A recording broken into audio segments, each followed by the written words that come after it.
If you're anything like me, a lot of you have probably wondered, where is Chris Tucker? And so I thought I'd do a little research and find out and come back and tell you.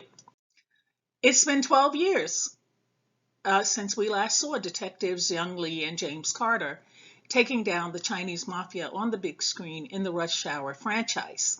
Now, Tucker was once one of the highest paid actors in Hollywood, but he has kept a low profile in recent years. With the Buddy Cop franchise and the classic Friday under his belt, the former Def Comedy Jam icon seems to enjoy staying out of the spotlight. In 2015, however, he did briefly reemerge for his own stand-up special on Netflix. Now, Chris Tucker has had a number of personal issues which caused him to step back from the spotlight following the release of Rush Hour 3. He had earned a staggering amount of money, in excess of 60 million US dollars, and he simply did not need to work for an extended period of time. But unfortunately for Tucker, he spent a staggering amount of money also on family members and friends. He didn't invest what was left wisely, and he failed to pay his taxes. Now, Tucker began to experience financial issues, which led him to filing bankruptcy and having to work out a financial repayment plan with the IRS. This resulted in his net worth dropping to a fraction of what it had been. I also heard, but I was not able to confirm, that one of his houses was also foreclosed on. Now, 12 years later, fans are still patiently waiting for the next sequel to be officially announced after years of rumors. In late January, Tucker revealed that Rush Hour 4 was in the works. And I quote, "It's not in pre-production," end quote. However, since he will be 48 years old and Jackie Chan will be 65, it's doubtful that they will be able to perform many of the stunts and pratfalls from earlier films. There's also the fact that in the interim, Kevin Hart has dominated the black comedic actor roles, and Tucker is going to have a very difficult time returning to his earlier stature.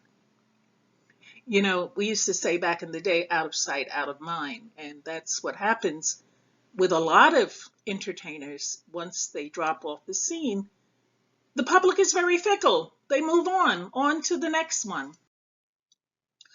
Chris Tucker today is back to touring and performing stand-up, but he hasn't quite hit the level of fame that he once had.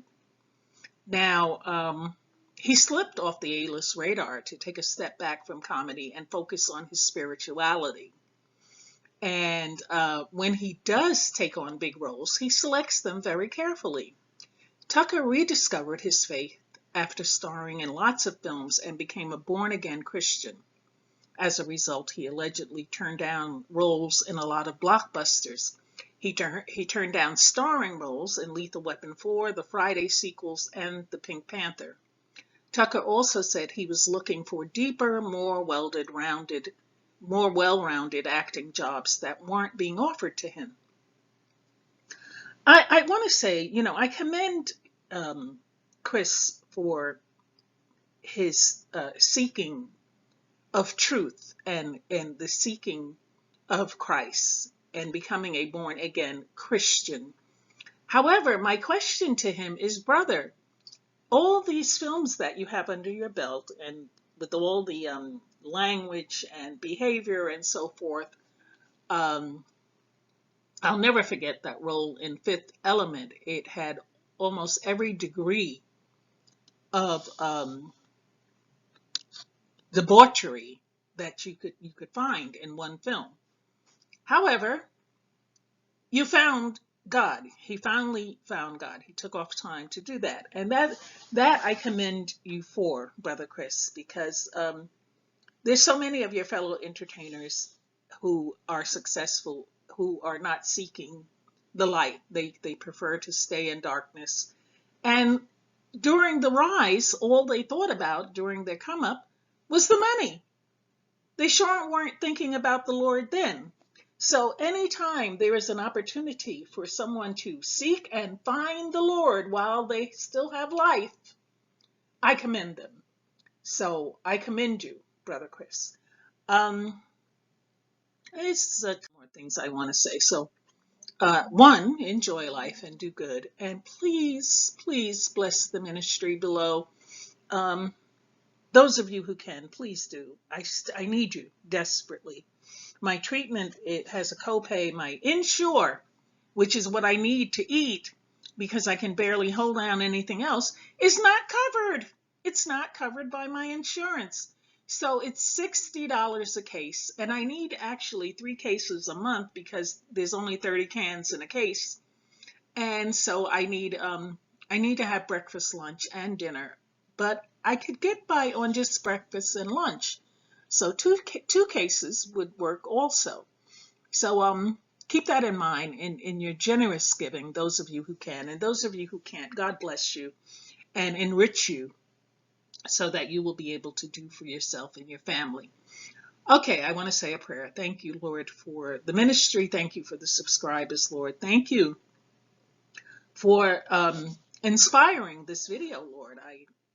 This is divine inspiration from you, Lord, and I thank you.